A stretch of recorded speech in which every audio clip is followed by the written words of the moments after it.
From the Library of Congress in Washington, D.C. Our next author takes it to another level by simultaneously encouraging kids to pursue STEM, science, technology, engineering, and math. And just like books, who doesn't want more STEM? Now, it's my pleasure to introduce Andrea Beaty. She's the award-winning author of the charmingly named Rosie Revere, Engineer, and Iggy Peck, Architect. Her newest book is Happy Birthday, Madame Chapeau. And now, Andrea Beaty. Thank you. Thank you. I am so beyond excited to be here because the Library of Congress is, in my opinion, the most wonderful place on the earth. It is the keeper of the keys of our society, of all the things we hold dear, and I absolutely am so honored to be here. And I'm really super excited to see you guys sitting down there and the kids out there in the audience, and to share with you a brand new book, a book that is so new that I have never read it to a kid before. So this is cool for me, and I hope you enjoy it as well. This book is called Happy Birthday, Madame Chapeau. And for anyone who might not know, the word chapeau means hat in French. So this is a book about a woman who makes cars? No. Hats, right? Now, this book was illustrated by David Roberts, but this book happened as a long process because you know how it is when you're thinking about something and you're trying to be really creative and you get an idea and you make something, and then it gives you another idea and you make that thing. Does that ever happen to you guys? Yeah, it does. Your mind just gets so creative. Well, that happened to me. When my son was about your age, he loved to build things. He loved to build buildings out of blocks or anything he could find. And it inspired me to write Iggy Peck, Architect. And I sent that book away to my publisher, and one day the art came back. And in the art, there was this classroom of kids, all kinds of kids. And if you look at that picture, I mean, there's every kind of kid there. And I looked at them and I thought, oh my gosh, those are really interesting kids. I wonder what their stories are. And I looked especially at this little girl here, and there was something about her that I found especially intriguing. And it was her hair. Because every time that little girl shows up in the book, you see her hair swooping over her eye. And I thought, oh, she's really shy. She's a shy kid. Now, I have learned something about shy people. I'm not terribly shy. Sometimes I'm not shy at all. Could you guess that? I don't think so. But I have learned about shy people that shy people may not be talking all the time, but they're always watching, they're always listening, and they're always thinking. And I thought, what if that kid, that little girl, what if she wanted to be an engineer? An engineer who makes things and who makes inventions. And so I wrote Rosie Revere, Engineer. And about a year and a half after that, I got to go to New York City and meet the illustrator, the person who did all the pictures for these books. Because when you write picture books, you usually never get to meet the illustrators. You write the book and you send it away, and one day art shows up. And you hope it's going to be amazing, and in my case, I've been thrilled because it has been really amazing art. Well, I did get to meet David Roberts, and this is what he looks like. And David is from England, so it was a big deal, and he does not like to fly on airplanes. So he came to New York City, and I got to meet him.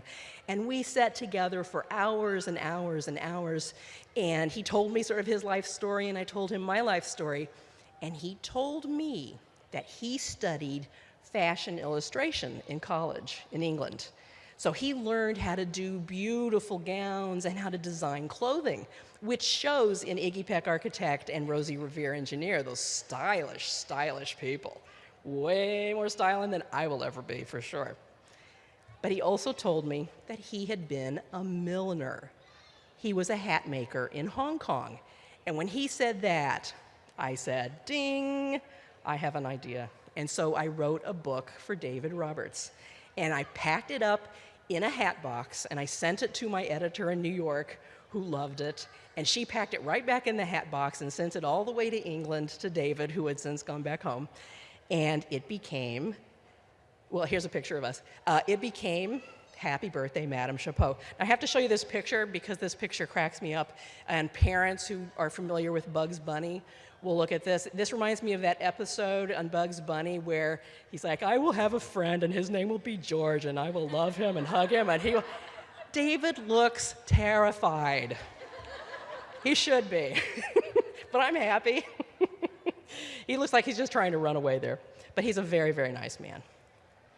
And so, happy birthday, Madame Chapeau. Can I read it to you? Yes! Okay, because if you said no, I was still going to read it. I'm going to tell you. I'm not going to lie to you. I was just going to do that. Now, a couple things to know, and I'll have some pictures at the end to show this, but when David got the art, the story is a very simple story, as you will see, but David took the art and he made it into something exquisite because he was familiar with all of the famous hat makers and the designers of clothes. He included those things in the story. And this is how it begins. So some of these tools are things that hat makers use. So these are the milliner models that they put the hats on when they're going to sew them up. And here's some of the people and all the fancy, fancy hats that they've got. And I don't know if you'll look and see. Oh, I'll show you. Actually, I'll show you in a minute. In a 3-story house with a shop down below lived the world's finest hat maker, Madame Chapeau. Like the lady herself, all her hats were refined, brilliantly singular, one of a kind. Each feather, each bauble, each bead, and each bow painstakingly chosen by Madame Chapeau. From promptly at 8 till exactly at 4, the hatless but hopeful arrived at her door. Each person was special, each one of a kind, and perfectly matched to the hats she designed. She made hats for all, from the young to the old, and each left her boutique a sight to behold. So you can see all of these beautiful hats. And kids, if you look right here, keep your eye open for that little girl. Then climbing the stairs with her dog and her cat, the lonely, shy hat maker took off her hat, a sliver of Gouda, a plum, and a scone. The lady Chapeau ate her dinner alone. Just one night a year, on her birthday no less, the lady unpacked her most elegant dress, the one with the frills and the frou-frou upon it, and last but not least, chose her best birthday bonnet. She strolled through the streets in her elegant gown to dine all alone at the best place in town. Just 2 blocks away from Chez Snooty Patoot, the lady Chapeau stubbed her toe on a root. She took a great tumble and flipped head to toe. Her fine birthday bonnet flew off with a crow. My hat, come back with my hat. You simply can't steal someone's bonnet like that. Someone quite special once made that for me. You can't steal my hat and fly off to some tree. Madame, said a baker, please take my tall hat. Oh, thank you, but truly I couldn't do that. What would you wear on the top of your head while baking your biscuits, your scones, and your bread? No, no, kind monsieur, someone made that for you. For me to run off with it simply won't do. Now, the thing I love about this illustration and all the following illustrations is that the people, when they give their hat, their head is shaped like the hats. So it's very cool. Where Avenue Rouge becomes Rue Tippy-Tap, she met a policeman who held out his cap. Alas, said Madame, though I do love the look, you'll need your fine hat when you capture a crook. Take mine, said a cowboy, in a Stetson, of course. But how could she take it? It matched his black horse. A Scotsman, a jockey, a mime, and a spy each offered the lady a new hat to try. She said no to a derby and no to a fez, and no to the sombrero of Senor Cortez. Each hat that she saw was a pitch-perfect fit for the kind, lovely soul who was perfect for it. She knew that each hat, with its feather or fur, was made for someone who was simply not her. You guys see the little girl in the picture? Yeah. Take a look at what she's doing. She's got something trailing behind her. Okay, yarn. A very old merchant on Rue Pompadour, with only one hat on the shelves in his store, said, "Take this small present. I think it's just right." Shyly, she smiled, but the hat was too tight. She blushed a bright pink from her toe to her head. "Thank you, it's lovely," Madame Chapeau said.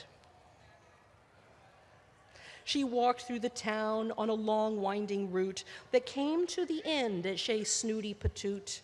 She wanted to go home and might have gone too, but the cake had been paid for. What else could she do?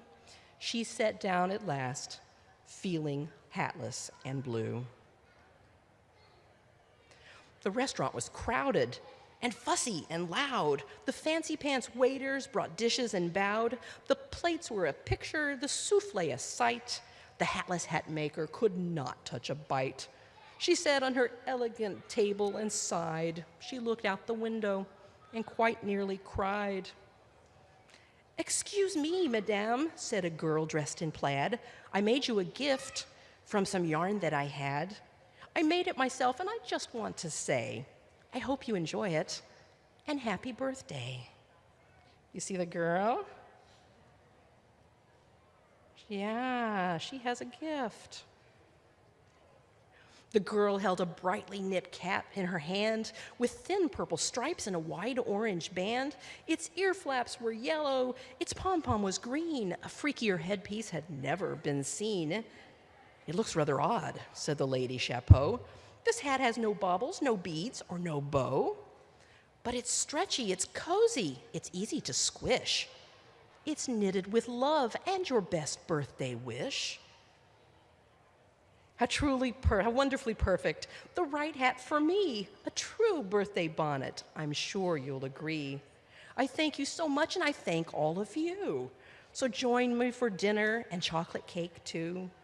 They feasted on gâteau and sorbet with fruit and danced through the night at Chez Snooty Patoot. Then Madame Chapeau wore her birthday hat home, and never again did she dine all alone. The end. Thank you. I love those illustrations. I can't tell you how in love I am with those illustrations. So if I just sit and linger for a moment, just hang with me. So there's a couple of things I wanted to show you. The illustrations, as I said, David sort of took this book and really made it, he made it an homage to the art of millinery, the art of hat making. And the character, Madame Chapeau, he based on a woman named Isabella Blow, who is a fashion icon and lived, I guess, back in the 90s, I think she died. Here's a picture, for those of you who know Iggy Peck, architect. You know these guys? Iggy's mom and dad. Well, look here. They're making a cameo appearance. They've gone out in their fancy, fancy hats to go for a walk. And the hats in this book are based on designs by the famous hat makers like Philip Treacy and Stephen Jones. And here are some of the hats. Within this crowd of people, there's some cool things stuck in here. So this woman at the top and this little baby. The woman is the editor, not the baby, although I think she probably would be a great editor too. She knows a good book when she eats one. And here she is down here. We put Iggy, I asked David if he would put Susan in the pictures, and he did, and she was so pleased. Here's Iggy's parents. This hat up here is a very famous shoe hat by a woman from the 1930s who designed hats, and you can see it up here. Here is David, right up here in his picture, Here's David walking down here. Here's that funny hat from the royal wedding that everybody made so much fun of. It's lovely, really, but it is a famous hat. So there's lots and lots of famous hats in here, and it's just really beautiful. And then there's this picture. Who knows who that lady is?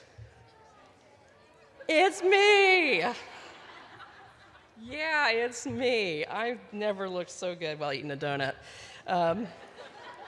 What's cool in this picture, though, is that David has a paintbrush behind his ear because he's an artist.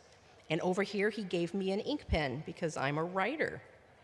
And look at this bonnet, this funny, funny hat. Has anybody seen that hat before? Who? It's in Rosie Revere, Engineer.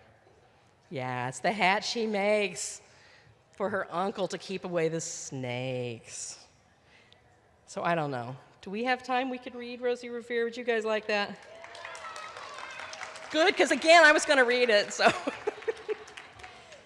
So Rosie Revere Engineer has just been so much fun. I came here in the spring at the Science Festival. I know I've met some people who saw me then and got to share Rosie. And I was so excited to get asked back to DC where just people have been loving this book. Okay, there is a woman who's keeping track of my time and I actually can't see. Oh, there you are. Am I good on time? We're good. We're reading this book. Yes, we are now. Now, I want to tell you that one of the things in this book is there's a woman, the character, Aunt Rose, and she is based on Rosie the Riveter. And Rosie the Riveter was a character that represented all the women in 1940s in World War II who went to work in the factories. And I'm so pleased that she's in this book because my aunt was a Rosie the Riveter, and she turns 90 next month. So it's kind of a tribute to her and to all of the women and men who did such amazing things during the war. Okay, Rosie Revere Engineer. There she goes. This is the story of Rosie Revere, who dreamed of becoming a great engineer. In Lila Greer's classroom at Blue River Creek, young Rosie sat shyly, not daring to speak. You guys see Iggy? There's Iggy. So in these books, there's lots of connections that David puts between them. But when no one saw her, she peeked in the trash for treasures to add to her engineer's stash. And late at night, Rosie rolled up her sleeves and built in her hideaway under the eaves. Alone in her attic, the moon high above, dear Rosie made gadgets and gizmos she loved. And when she grew sleepy, she hid her machines far under the bed where they'd never be seen. She has so much cool stuff. When Rosie was young, she had not been so shy. She worked with her hair swooping over one eye and made fine inventions for uncles and aunts, a hot dog dispenser and helium pants. I would like to have helium pants. I'm going to say that, so I need you guys to all become engineers and invent helium pants, okay? It's not too much to ask. The uncle she loved most was zookeeper Fred. She made him a hat to keep snakes off his head from parts of a fan and some cheddar cheese spray, which everyone knows keeps the pythons away. And that's true, because in nature, you will never find cheese spray and pythons in the same place. That's bad science, but it's true. And when it was finished, young Rosie was proud. But Fred slapped his knee and he chuckled out loud. He laughed till he wheezed and his eyes filled with tears, all to the horror of Rosie Revere, who stood there embarrassed, perplexed, and dismayed. She looked at the cheese hat and then looked away. I love it, Fred hooted. Oh, truly I do. But Rosie Revere knew that could not be true. She stuck the cheese hat on the back of her shelf, and after that day, kept her dreams to herself. And that's how it went until one autumn day, her oldest relation showed up for a stay. Her great-great-aunt Rose was a true dynamo who'd worked building airplanes a long time ago. She told Rosie tales of the things she had done and the goals she had checked off her list one by one. She gave a sad smile as she looked to the sky. The only thrill left on my list is to fly, but time never lingers as long as it seems. I'll chalk that one up to an old lady's dreams. That night, as Rosie lay wide-eyed in bed, a daring idea crept into her head. Could she build a gizmo to help her aunt fly? She looked at the cheese hat and thought, no, not I. But questions are tricky and some hold on tight, and this one kept Rosie awake through the night. So when dawn approached and red streaks lit the sky, young Rosie knew just how to make her aunt fly.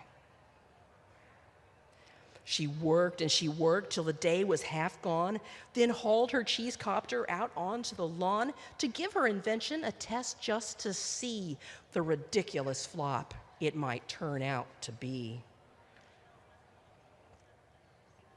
Strapped into the cockpit, she flipped on the switch. The Helio cheese copter sputtered and twitched. It floated a moment, then whirled round and round, then froze for a heartbeat and crashed to the ground. Then Rosie heard laughter and turned round to see the old woman laughing and slapping her knee.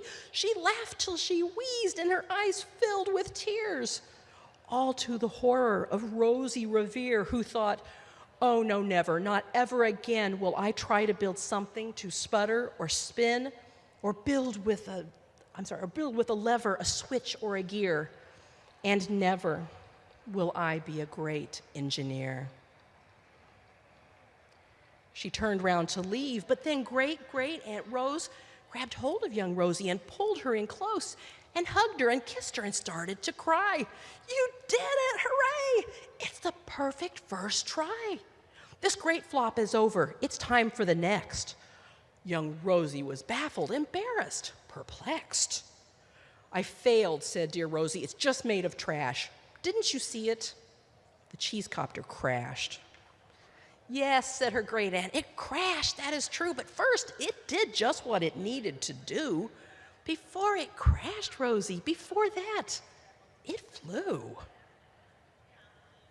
Your brilliant first flop was a raging success. Come on, let's get busy. It's time for the next. She handed a notebook to Rosie Revere, who smiled at her aunt as it all became clear.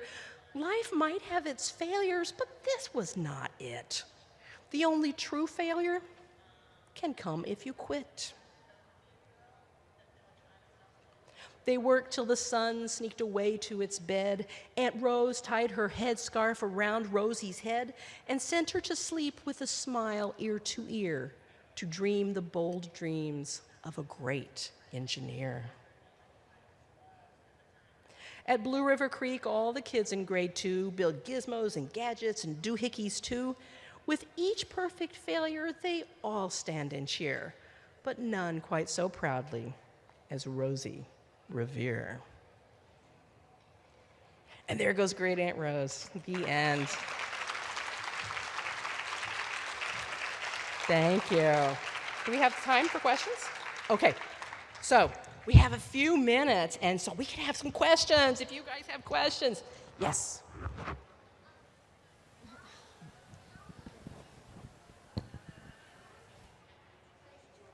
Oh, how long did it take me to write Rosie Revere, Engineer?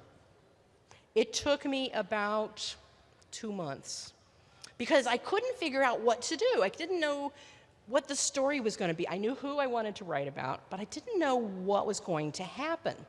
And then one day I got to thinking about my aunt. And do you remember I said my aunt was a Rosie the Riveter way back in the day? And she was like Great Aunt Rose?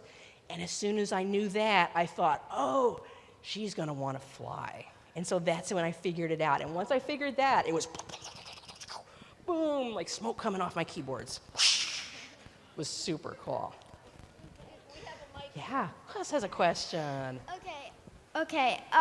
So I did read your book, Rosie Revere, Engineer, and I loved it. But my question is, where did you get the idea of writing about Where did- the book? where did you get your idea To- from? to Rosie write- Revere Engineer. For Rosie Revere Engineer, I really did get inspiration from the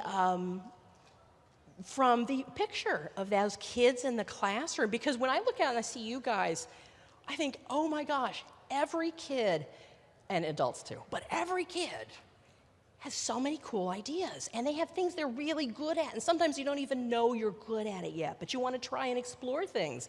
And I thought, what's that kid's story? And when I got to seeing just where her hair swooped over and she sits there trying to be so invisible, I thought, she's really shy. And what might be, I also wanted to make her an engineer because I wanted to see what David Roberts would do with those pictures, because I knew it would be awesome. And he did, and he did an amazing job. Good question. Yeah. Yes. My first book was called When Giants Come to Play, and it's still in print, which is beautiful and wonderful. And it's just about what happens to a little girl named Anna when giants come to play, because, of course, giants are kind of tall. So whenever they would race each other, who would win? The giants, right? They would take one step.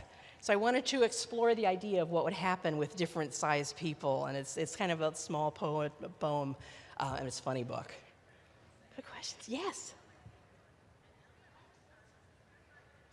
Oh, what books am I writing now? Well, I'm writing a book. The sequel to Attack of the Fluffy Bunnies, which is my masterpiece. It's a book about killer alien rabbits who come from a stinky, slimy, swampy planet, and they come to Earth where they use their enormous noses to read people's minds. It's nonfiction. It's great. That means it's a true story. It's not. It's not true. But it's going to be a funny book. That's out next spring. And I'm going to start next week writing a book about the next kids in Mrs. Lila Greer's classroom. So I've had so many people ask, and I don't know which kids, and I don't know what they're going to do. But if you see me next week, I'm going to be going, I don't know which kid, and I don't know what they're going to do. Hi. That's how I'm going to look. Question over here. How old were you when you first started writing stories? Oh, wow. When I started writing this series? Well, any Oh, stories? in general. Yeah. Well, when I was a kid, I used to write. My sister is here, and she may remember this. We had a cool table, and we could sit down on the floor, and there was sort of a shelf. And we would sit there and write, and we had a newspaper, and we would keep track of all the exciting events in our house, like Mom bought cookies. My brother ate the cookies. Dad bought more cookies. It was hard-hitting journalism. I feel at home here in D.C. where there's a lot of that goes on. I kind of miss my calling.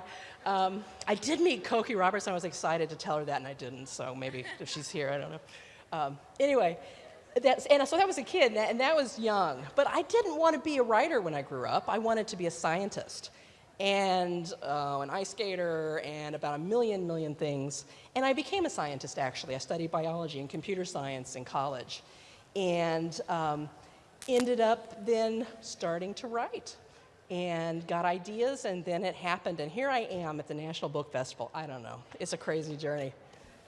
We have just time for probably one question more, or maybe two. You know that. Oh, I'm sorry. Okay. You know that STEM is the new buzzword in education, but were you aware that it's now changed to STEAM? You know what?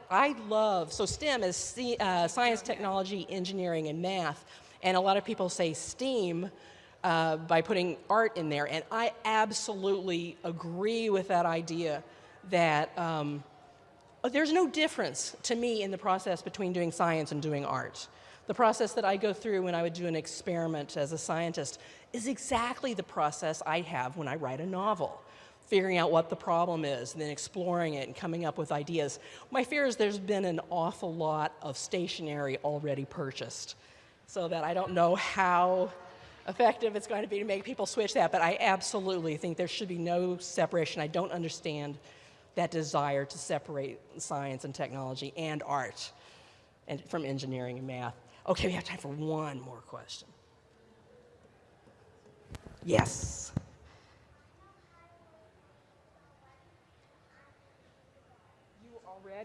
You already know how to write because you're in kindergarten. And your name is Anna. That is very cool. Congratulations to you for starting kindergarten and for all of you guys on a whole new school year. That is so exciting. So I hope that you will read every book you can possibly find, and then read every other book you can possibly find, and write your own stories, and do some science, and do some math, and do some art, okay? And thank you guys. Thank the festival for inviting me, and thank you all. Thanks. This has been a presentation of the Library of Congress. Visit us at loc.gov.